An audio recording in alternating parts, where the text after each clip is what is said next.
يا أيها الذين آمنوا اتقوا الله وكونوا مع الصادقين صدق الله العظيم وصدق رسوله النبي الأمين المتين ونحن على ذلك لمن الشاهدين والشاكرين والحمد لله رب العالمين بلغ العلا بكماله كشف الدجى بجماله حسنت جميع خصاله صلى عليه وآله وقبول شفنا حضوره کتمان نقص جوانگی یکی پھول خار سے دور ہو یہی شمع کی دیوانگی میں نثار تیرے کلام پر ملی ہوں تو کس کو زبانگی وہ سخن ہو جس میں سخن نہ ہو وہ بلا ہو جس کا بیانگی بلغ العلا بکماله کشف الدجى بجماله حسنت جميع خصاله صلى عليه وآله بعد توحید کے متوالوں شمع رسالت کے پروانوں اولیاء امت کے جانثاروں آئیے ہم سب مل کر آقا نامدار مدینے کے تاجدار جناب احمد مجتبی محمد مصطفیٰ صلی اللہ تعالی علیہ وسلم کے بارگاہ میں جھوم جھوم کر درود شریف کا نذرانہ پیش کریں اور بڑے بلند آواز سے اللہم صلی علی سیدنا و مولانا محمد وبارک وسلم صلی اللہ علیہ وسلم یا رسول اللہ صلی اللہ تعالی علیہ وسلم۔ رب قدیر کا احسان ہے کہ آج ہم اور آپ ایک عظیم الشان محفل میں تشریف فرما ہے۔ رب قدیر کے بارگاہ میں دعا کرنا چاہتا مولا اس محفل کو اپنے حبیب صلی اللہ علیہ وسلم کے صدقے میں قبول فرما۔ جیسا کہ آپ دیکھ رہے ہیں منبر شریف پر ہمارے استاذ محترم حضرت حافظ قاری محمد انتظار حسین صاحب تشریف فرما ہے۔ یہ بہت خوش نصیبی ہے میرے لیے کہ میں اپنے استاذ کے سامنے کچھ چند باتیں آپ کے سامنے رکھنے کی سعادت حاصل کر چکا ہوں۔ آئیے اللہ تعالیٰ فرماتا ہے قرآن بلیغ میں یا ایھا الذین آمنوا اتقوا اللہ وکونوا مع الصادقین۔ میرے ایمان نے اس کا ترجمہ یوں کیا ہے کہ ایمان والو اللہ سے ڈرو اور سچوں کے ساتھ ہو جاؤ۔ اب ہمیں تلاش کرنا یہ ہے کہ اس دنیا میں سچا کون ہے، اس دنیا میں سچا، اور ہمیں یہ دیکھنا ہے کہ ہم کس کے دام وابستہ ہو جائیں تو ہم یہاں بھی کامیاب ہو جائیں گے، آخرت میں بھی کامیاب ہو جائیں گے۔ آئیے اعلیٰ حضرت عظیم البرکت امام احمد رضا خان فاضل بریلوی علیہ رحمت و رضوان نبی کے عشق و محبت میں عرض کرتے ہیں بولی یا رسول اللہ علیہ الصلوۃ والسلام، عرش کی عقل دنگ ہے چرخ میں آسمان ہے، عرش کی عقل دنگ ہے چرخ میں آسمان ہے، جانے مراد اب کدھر ہے تیرا مکان ہے۔ پھر اس کے بعد میں میرے امام نے 2-3 شعر اور نبی کے عشق و محبت میں کہا ہے۔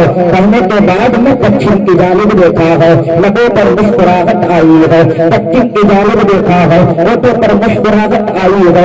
جو مرید سامنے بیٹھے تھے انہیں وہ کہنے لگے سرکار ذرا اتنا تو بتائے، آپ ذرا یوں تو بتائے، اور پچھم کی جانب دیکھ رہے ہو پھر بھی لبوں پر مسکراہٹ آ رہی ہے، پچھم کی جانب دیکھ رہے ہو پھر بھی آپ کے لبوں پر مسکراہٹ ہے۔ یہ مسکراہٹ کی راز کیا ہے؟ یہ مسکراہٹ آپ کے لبے پر آتی کیسے ہے؟ میرے امام نے کہا مرید تمہیں نہیں پتا ہے، کہا سرکار اگر پتا ہی دیتا تو ہم آپ سے پوچھتے کیوں ہے؟ تو میرے امام نے کہا تھا میں پچھم کی جانب دیکھتا ہوں مصطفیٰ کا جلوہ دکھائی دیتا ہے، سبحان اللہ، میں دکن کی جانب دیکھتا ہوں مصطفیٰ کا جلوہ دکھائی دیتا ہے، اتر کی جانب دیکھتا ہوں مصطفیٰ کا جلوہ دکھائی دیتا ہے۔ میرے امام نے کہا مرید اور آگے بڑھ کر چلو میں تمہیں بتاتا ہوں، اذان میں دیکھو مصطفیٰ کا جلوہ ہے، نماز میں دیکھو مصطفیٰ کا جلوہ ہے، عبادت میں دیکھو مصطفیٰ کا جلوہ ہے، ریاضت میں دیکھو مصطفیٰ کا جلوہ ہے، ملائکہ میں دیکھو مصطفیٰ کا جلوہ ہے، خیرات میں دیکھو مصطفیٰ کا جلوہ ہے، اور آگے بڑھ کر ذرا دیکھ تو دیکھ حضرت آدم کے پیشانی میں مصطفیٰ کا جلوہ ہے، حضرت شیش کے پیشانی میں مصطفیٰ کا جلوہ ہے، حضرت یعقوب کے پیشانی میں مصطفیٰ کا جلوہ ہے، حضرت عبداللہ کے پیشانی میں مصطفیٰ کا جلوہ ہے، اور آگے بڑھ کر دیکھ لو ذرا پہلے آسمان پر مصطفیٰ کا جلوہ ہے، دوسرے آسمان پر مصطفیٰ کا جلوہ ہے، تیسرے آسمان پر مصطفیٰ کا جلوہ ہے، چوتھے آسمان پر مصطفیٰ کا جلوہ ہے، ایسے ایسے ساتویں آسمان پر بھی مصطفیٰ کا جلوہ ہے، نگر نگر میں دیکھ مصطفیٰ کا جلوہ ہے، نگر نگر میں دیکھ مصطفیٰ کا جلوہ ہے، بستی بستی میں دیکھ مصطفیٰ کا جلوہ ہے، دریا دریا میں دیکھ مصطفیٰ کا جلوہ ہے۔ کبھی تو میرے امام نے کہا تھا عرش پہ تازہ چھیڑ چھاڑ، فرش پہ دوسرا گول گام، کان جدھر لگائے آقا تیری ہی تو داستان ہے۔ اب کچھ لوگ کہتے ہیں مصطفیٰ کے جلوے کہاں موجود ہے، اور میرے امام نے ایک ہی شعر میں رکھ دیا، جسے سمجھے وہ سمجھ جائے کہاں کہاں مصطفیٰ کا جلوے موجود ہے۔ ہم سنی یہاں تک کہ ہر کسی کے اندر یہ نہیں کہ اعلیٰ حضرت کے ہر شعر میں اپنے دماغ سے لگا لے کہ اعلیٰ حضرت نے اس شعر کو کیوں کہا۔ اگر ہمارے پاس علم نہ ہوتا تو ہم بھی نہ پتہ لگا پاتے، لیکن رب قدیر کا احسان ہے کہ ہمیں بریلی کے اعلیٰ حضرت کے دامن سے وابستہ ہونے کا بتا دیا۔ ہم نے اعلیٰ حضرت کے دامن سے وابستہ ہو کر یہ جان گئے کہ نبی کے چرچے کہاں کہاں موجود ہے، اور نبی کے صدقے میں کیا کیا نہ بنا دیے۔ آج ہم جس محفل میں حاضر ہیں اس محفل کو ہم میلاد کہتے ہیں، جلسہ بھی کہتے ہیں، لیکن میلاد آج میلاد کو بہت سے لوگ کہتے ہیں میلاد بنانا شرک ہے۔ میلاد منانا یہ حضور کے زمانے میں نہیں تھا، اب انہوں نے نکال دیا ہے۔ میں کہتا ہوں یار میلاد ذرا دیکھ جو ہم یہ میلاد کہتے ہیں، ذرا کا ذہن اپنے پاس رکھنا اور ذرا توجہ کرنا اس جملے پر۔ یہ نہ روک ہوتا کون ہے، یہ دیکھتے کیا رہا ہے۔ عقل مند کہتے ہیں عقل مند وہ ہے جو بے سے بھی علم حاصل کر لیتا ہے، لیکن اگر بات فائدے کی ہے تو لے کر کے جانا۔ کچھ لوگ کہتے ہیں میلاد منانا شرک ہے، میں اس سے پوچھنا چاہتا ہوں یہ جو میلاد کا لفظ ہے یہ کس لفظ میں ہے؟ یہ عربی میں ہے، یہ انگلش میں ہے، یہ اردو میں ہے؟ انہوں نے کہا یہ تو عربی میں ہے۔ میں نے کہا عربی میں ہے تو اس کا ذرا اردو میں ٹرانسلیشن کر، اس کا ذرا اردو میں معنی کر، اس کا مفہوم کیا بنتا ہے؟ تو انہوں نے کہا پیدائش بنتا ہے۔ میں نے کہا پیدائش بنتا ہے تو ذرا رب قدیر کا احسان دے، رب قدیر کا فرمان ذرا سنتا چل۔ رب کیا فرماتا ہے؟ رب فرماتا ہے محبوب یہ زمین آپ کے میلاد کے صدقے، محبوب اس زمین کو اگر پیدا کرنا مقصود نہ ہوتا تو میں کسی کو پیدا نہیں کرتا۔ رب فرماتا ہے محبوب یہ زمین آپ کی، یہ زمین آپ کو صلی اللہ علیہ وسلم دیکھنا میلاد یہ عربی لفظ ہے، اردو میں جو اس کا ٹرانسلیشن اردو میں جو اس کا ٹرانسلیشن ہوا ہے تو یہ ہوا ہے۔ رب فرماتا ہے محبوب یہ زمین آپ کے صدقے میں ہے، یہ آسمان آپ اگر محبوب فرماتا ہے یہ محبوب اگر آپ کو پیدا کرنا مقصود نہ ہوتا تو زمین کو پیدا نہیں کرتا۔ سبحان اللہ۔ رب فرماتا ہے یہ محبوب اگر آپ کو پیدا کرنا مقصود نہ ہوتا تو آسمان کو پیدا نہیں کرتا۔ رب فرماتا ہے یہ محبوب اگر آپ کو پیدا کرنا مقصود نہ ہوتا تو زمین کے زمینوں کو پیدا نہیں کرتا، آسمان کو پیدا نہیں کرتا، چاند کو چاندنی کو پیدا نہیں کرتا، سورج کو روشنی کو پیدا نہیں کرتا۔ رب فرماتا ہے محبوب اگر آپ کو پیدا کرنا مقصود نہ ہوتا تو حضرت آدم، حضرت میکائیل، حضرت اسرائیل کسی نبی کسی فرشتے کو پیدا نہیں کرتا۔ رب فرماتا ہے محبوب اگر آپ کو پیدا کرنا مقصود نہ ہوتا تو کسی بندے کو پیدا نہیں کرتا۔ رب فرماتا ہے محبوب اگر آپ کو پیدا کرنا مقصود نہ ہوتا تو یہ زمین و آسمان کسی چیز کو پیدا نہیں کرتا۔ رب فرماتا ہے محبوب یہ زمین آپ کے میلاد کے صدقے میں ہے، ذہن کو حاضر رکھنا پیدا کیا چاہتا ہے۔ رب فرماتا ہے محبوب یہ آسمان آپ کے میلاد کے صدقے میں ہے، یہ چاند کی چاندنی آپ کے میلاد کے صدقے میں ہے، یہ سورج کی روشنی آپ کے میلاد کے صدقے میں ہے، یہ حضرت آدم، حضرت میکائیل، حضرت یہ تمام فرشتے، تمام نبی آپ کے میلاد کے صدقے میں ہے۔ رب فرماتا ہے محبوب اگر آپ کو پیدا کرنا مقصود نہ ہوتا یہ زمین آپ کے میلاد کے صدقے میں ہے۔ پتا چلا کہ یہ زمین میلاد والی ہے، یہ آسمان میلاد والا ہے۔ اب اگر کسی کو نبی کے میلاد سے چھو ہے، اب اگر کسی کو نبی کے میلاد کا دشمنی ہے، اور اب اگر کسی کو نبی کے میلاد سے منہ موڑنا ہو تو چاہیے کہ یہ زمین چھوڑ دے، اس لیے کہ یہ زمین میلاد والی ہے، یہ آسمان میلاد والا ہے۔ اگر اس زمین کے اوپر رہنا ہے تو یہ کہنا ہوگا اشرف ڈالیں گے ہمیں پہلے سے مولا کی جو نکلے گنج میں ترے جاتے جائیں گے۔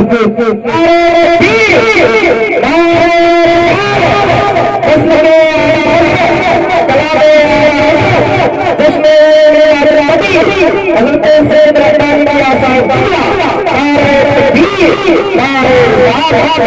تبھی تو ہم سننی کہتے ہیں چمکن سے باتوں میں سمجھانے والے، میرا دل بھی چمکا دو چمکانے والے، اور برستا ندی دیکھ کر اپنے رحمت بدوں پر بھی برسا دے برسانے والے۔ اور جو لوگ کہتے ہیں نا کہ حضور مر کے مٹی میں مل گئے، ذرا میرے امام کے نظروں سے دیکھ، اگر امام کے نظروں سے دیکھے گا تو یہی کہتا نظر آئے گا، زندہ ہو رہا تو زندہ ہو رہا میرے کرم عالم سے جھک جانے والے۔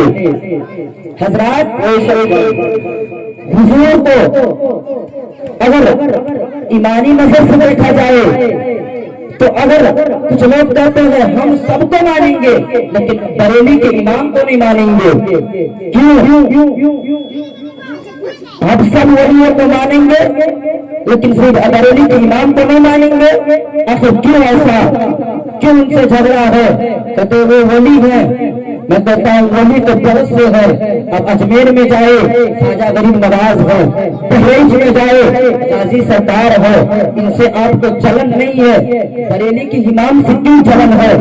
تو کہنے لگے نہیں وہ بہت بڑی بڑی باتیں کہتے ہیں۔ میں کہتا ہوں یار حقیقت کیوں نہیں کہتے کہ بریلی کے امام نے تمہارے منہ جو چھپے تھے انہیں سامنے لا کر بتا دیے کہ اگر اس طرح نبی کو کہو گے تو وہابی ہو جاؤ گے، اگر اس طرح نبی کے بارے میں ہاتھ اٹھائے گے تو بےدبی کہلائے گے، نبی ان کے بارے میں اگر کچھ بھی کہو گے تو شریعت کے خلاف ہو جاؤ گے۔ یہ انہوں نے اعلیٰ حضرت کے بارے میں، اعلیٰ حضرت انہوں نے دشمنی اس لیے کی ہے کہ اعلیٰ حضرت نے ان کے پردے فاش کر دیے ہیں، یہ جو چھپے تھے، یہ جو وہابیت بن کے چھپے تھے، یہ جو بےدبی بنے دیے، اور بہت سی قوم ایسے بن چکے ہیں آج کے زمانے میں۔ میرے امام نے کہا تھا کہ یہ اگر اس طرح بنے گے تو اس طرح بنے گے تو بےدبی کہنے لگیں گے، اس طرح اگر بنے گے تو وہابی کہنے لگیں گے۔ میرے امام نے ان کے جو نقاب پر نقاب تھے انہوں نے میرے امام نے ان کے نقاب کو پردہ کر دیا اور بتا دیا کہ اس طرح مت کہنا، اگر تمہیں توبہ میں کہتا ہوں یار اگر تم کہہ کے طرف بن چکا ہے کہ میرے نبی اس طرح ہے، ابھی مر کے مٹی میں مل گئے تو میں کہتا ہوں یار ابھی بھی توبہ کر لو، ابھی بھی ایمان سے آ جائے گے، اس لیے رب فرماتا ہے اس وقت توبہ نہیں مانی جائے گی، اس وقت قیامت آ جائے گا، اس وقت توبہ قبول نہیں ہوگی۔ آؤ میرے امام کی جیسا کہو تو مجھے ہوا کا مجھے ساتھ لے لے، راستے میں رہ جا بچا پانے والے۔ آگے بیٹھو۔ اللہ تعالیٰ فرماتا ہے یا ایھا الذین آمنوا اتقوا اللہ وکونوا مع الصادقین، ایمان والے اللہ سے ڈرو اور سچوں کے ساتھ ہو جاؤ۔ ہمیں چاہیے کہ اپنے اوپر سے جو اللہ کے، میں کہتا ہوں یار ایک ذہن سوچ کر دیکھو، آج دنیا میں جانے والے بہت سے لوگ چلے گئے لیکن ہم انہیں صرف 40واں یا ان کے 3 دن کے نام ان کے قرآن خوانی میں یاد کرتے ہیں، لیکن کیا وجہ ہے کہ آج چھٹی آئے تو لوگ اجمیر چلے جائے، آج رجب کی 14 تاریخ آئے تو لوگ بہرائچ کھجے چلے جائے۔ کیا وجہ ہے کہ غوث اعظم کے 11 تاریخ آئے تو لوگ بغداد چلے جائے؟ ہندوستان میں رہتا ہو لیکن بغداد کے سفر چلا جائے، کیوں؟ میں کہتا ہوں یار جنہوں نے یہ دنیا میں رہ کر صرف رب قدیر کہتے رہو، رب کا چرچا کرتے رہو، اور رب فرماتا ہے فاذکرونی اذکرکم، تم میرا ذکر کرو میں تمہارا ذکر کروں گا، تم میرا ذکر کرو میں تمہارا ذکر کروں گا۔ آج یہ دنیا سے چلے گئے، ہمارے نظروں سے ہٹ گئے، لیکن رب فرماتا ہے فاذکرونی اذکرکم، یہ دنیا میں رہ کر رب قدیر کا چرچا کرتے رہو۔ تو آج دنیا سے چلے گئے تو ہم مومنوں کے اندر یہ ڈال دیا کہ میرے محبوب بندوں کو آج ذکر کرتے رہو۔ میں اپنے نبی کے بارگاہ میں دعا کرنا چاہتا ہوں مولا ان چند جملوں میں اگر کوئی غلطی ہوئی رب قدیر معاف فرمائے، پھول کے سورے چمک پھول چنے شاد رہے، باغ باغ جاتا ہوں گلشن تو آباد رہے، وما علینا الا البلاغ۔ السلام علیکم ورحمۃ اللہ تعالیٰ وبرکاتہ۔